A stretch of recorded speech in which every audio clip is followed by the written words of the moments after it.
So then let's consider first of all, what is a mind in the grip of vicious circles? Well, one of the most obvious instances that we all know is the phenomenon of worry. The doctor tells you that you have to have an operation. And that has been set up so that automatically everybody worries about it. But since worrying takes away your appetite and your sleep, it's not good for you. But you can't stop worrying, and therefore you get additionally worried that you are worrying.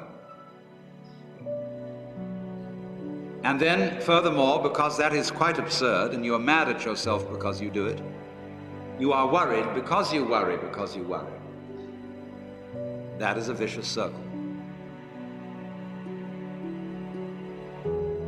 So now, can you allow your mind to be quiet?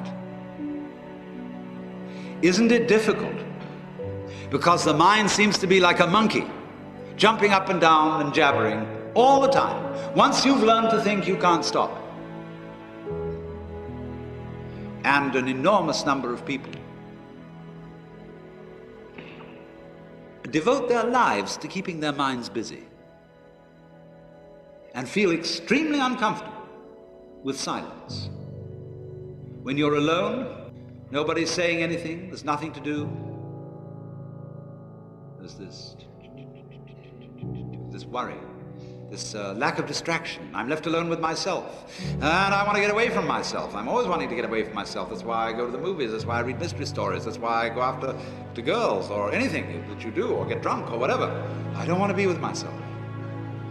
I feel queer. So, well, why do you want to run away from yourself? What's so bad about it? Why do you want to forget this? Why do you want to become yourself? Because you are addicted to thoughts. This is a drug, a real dangerous one. Compulsive thinking, going on and on and on and on and on all the time. It's a habit.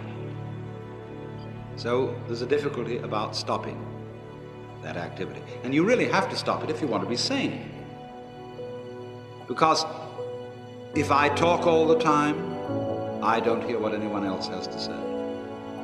Then I'll end up in the situation of having nothing to talk about but my own talking. Or so in exactly the same way, if I think all the time, I won't have anything to think about except thoughts. So in order to have something to think about, there are times when you simply must stop thinking. Well, how do you do that?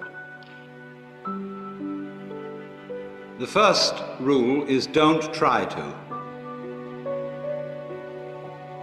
Because if you do, you will be like someone trying to make rough water smooth with a flat iron. And all that will do will stir it up. So in the same way as a muddy, turbulent pool quiets itself when left alone, you have to know how to leave your mind alone.